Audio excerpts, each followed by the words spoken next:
Good morning, everyone. In this video, we are on page 4 of the note packet, and we are going to be looking at present value today.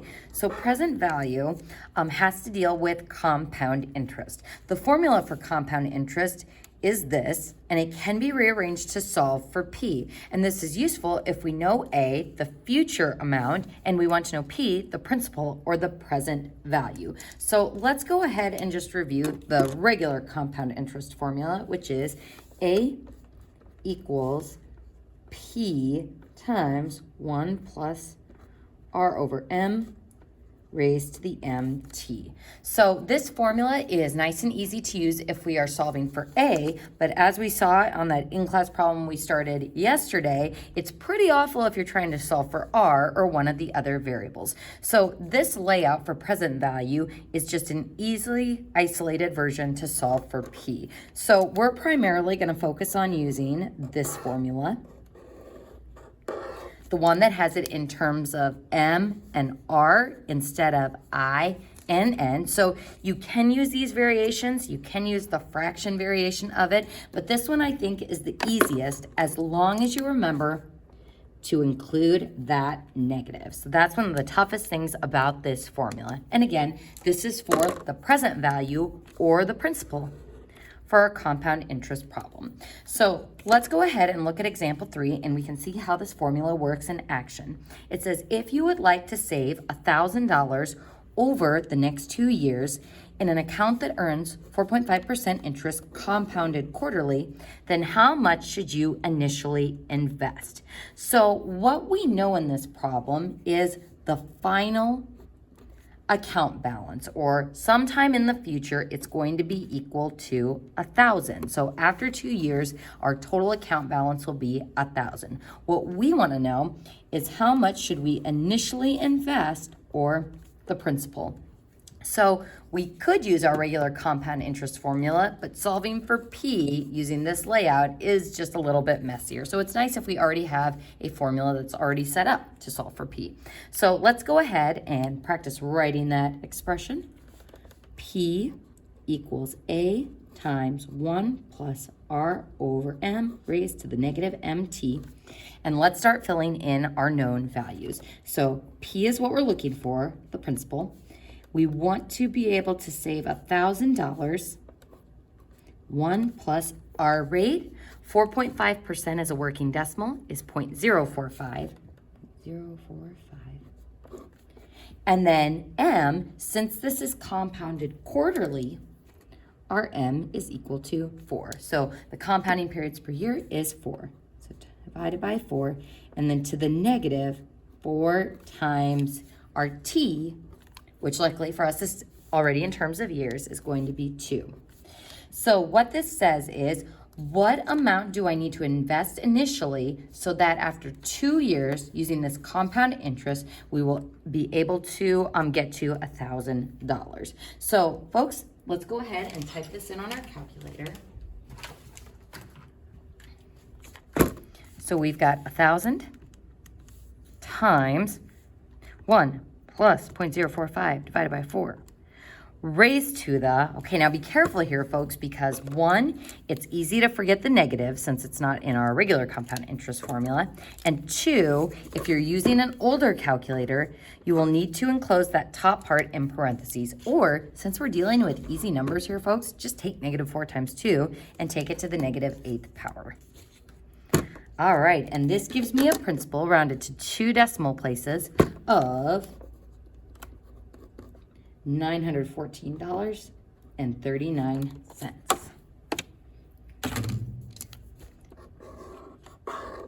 Making sure we include our dollar sign with our answer. So folks, to explain what this means in the context of the problem one more time, this initial deposit will be worth $1,000 in the future.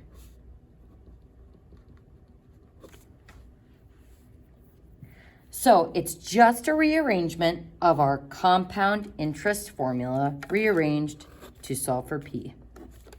And again, you can use the I and N version, but typically I like to use the R and M version just because it's a little bit easier to calculate given our information. So let's go ahead and take a look at example 4.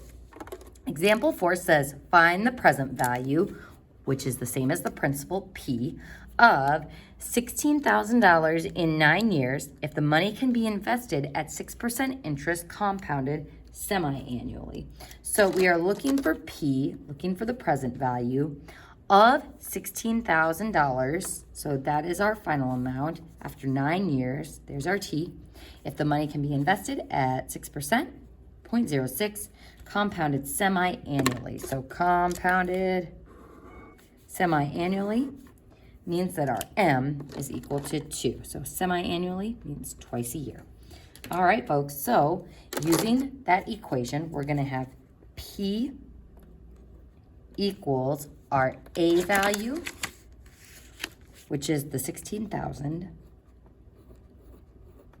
times 1 plus our R, 0.06, over M, 2, raised to the negative 2 times 9. So again, folks, it's so easy to forget about that negative because we're not used to having that in our regular compound interest formula. And again, if you want to enclose the entire expression in parentheses with an older calculator, that's going to get you the proper answer. So let's go ahead and type this one in. 16,000 times 1 plus 0.06 divided by 2 raised to the negative 18, or I can type in negative 2 times 9. That gives me $9,398.31. So P equals $9,398.31. And that is my answer. So to just explain it in words, a present day deposit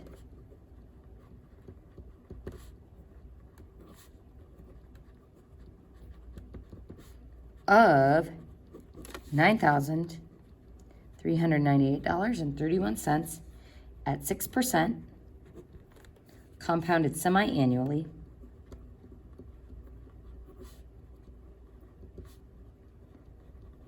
will be worth, so total amount will be worth $16,000 in 9 years.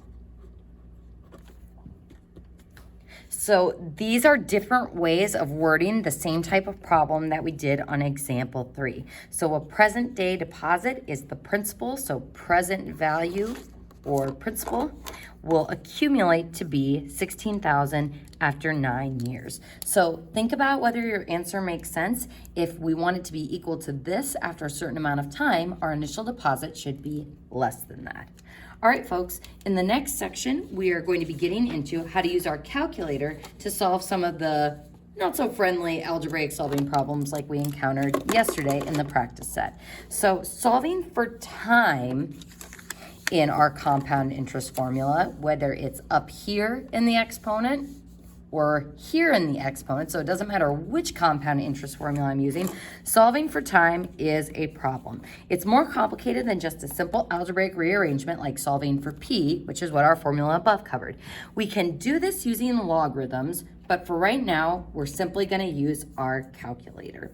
So example 4 says, how much time will it take to allow $2,450, there's our principal, to grow into $10,000, final amount, at a rate of 5.2%, so 0.0525 for our R, compounded quarterly. There's that compound part, so M is equal to 4. So we plugged 2,450 in for P. And here, folks, I'm using the regular compound interest formula, but it wouldn't matter if you wanted to use the present value one as well. So I'm using this formula, and I plugged in my known values.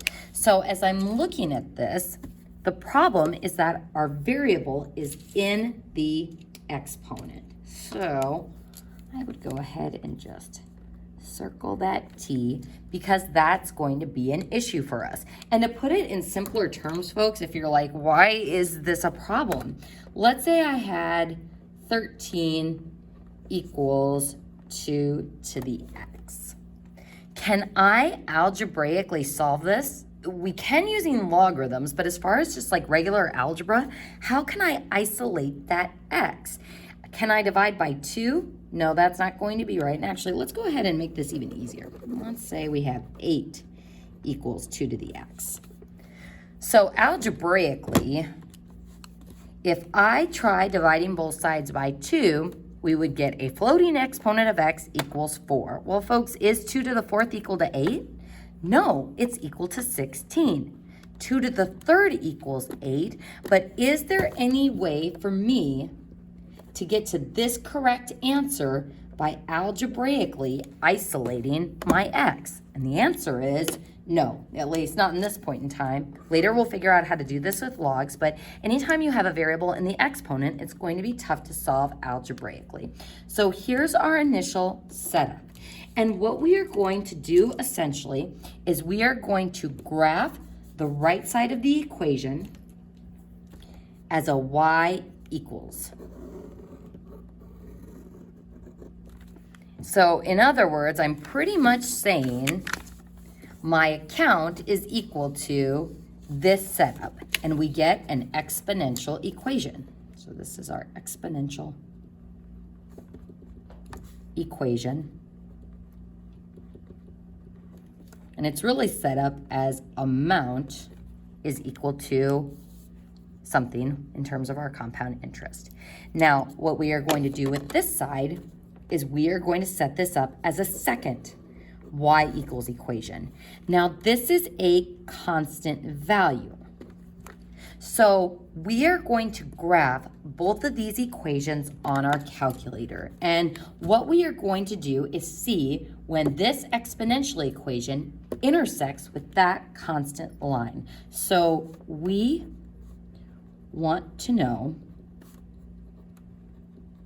when A will reach the constant amount of $10,000. So the constant amount of $10,000, we want to know when our exponential equation will reach that. So let's go ahead and type this equation into our y equals. So y equals 10,000. And then my second y equation, 2450 times parentheses 1 plus 0.0525 divided by 4 raised to the 4. And we can go ahead and just use our xt theta n button for x. You don't have to use the variable t, x is fine. Now if I hit graph, this is just a normal 10 by 10 window. Do you think I'm gonna see that horizontal line at 10,000? Probably not. So I'm getting this spinning wheel, I'm seeing nothing. So it's done graphing and yep, I see nothing. So why am I seeing nothing?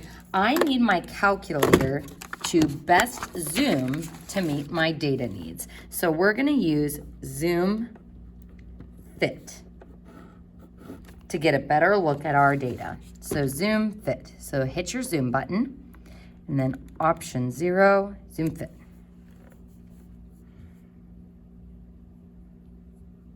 There's our horizontal constant line. And there's my exponential compound interest formula starting to go up. Now, after we do zoom fit and can see both lines, what we want to do is adjust the window.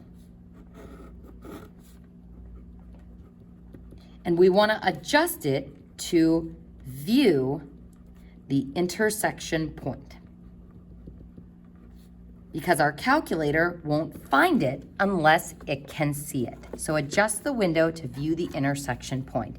So I can see that this exponential is eventually going to curve up and hit that constant, but it's going to happen further to the right. So to adjust my calculator window to go further right, we are going to adjust our x-axis x max amount. So hit your window button. And currently my X max is 10. A lot of times I just make it something obnoxious like 100, like way bigger than what I already had. So if I hit graph again, there it goes, and there's my intersection point. So let's go ahead and just sketch a graph of what is happening in this problem. Here's XY coordinate plane. Here's my constant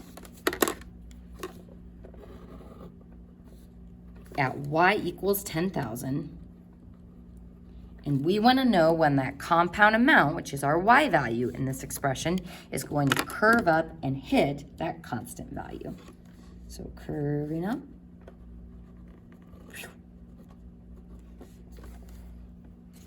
So to find the intersection point, we are going to do the following calculator key sequence. Second trace, which takes us to the calculate part of our grapher. So second trace takes me to that calculate part, and we want to choose option 5, which is intersect.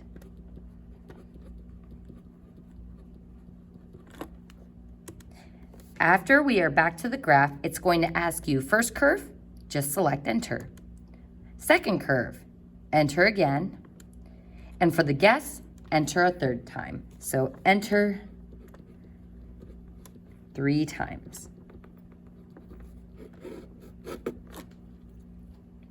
And what it gives me for the intersection point is, let's see, 26.97 and 10,000.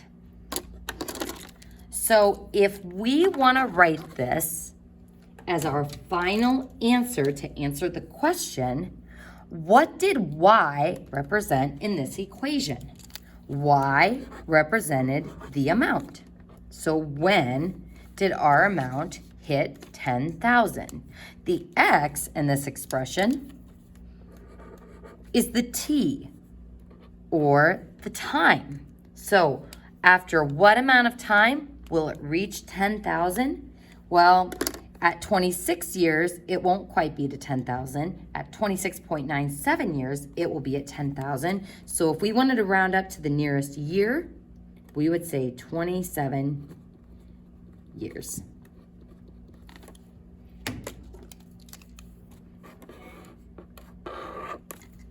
And that is how we can find the intersection point using our calculator. And that concludes page 4 of our notes.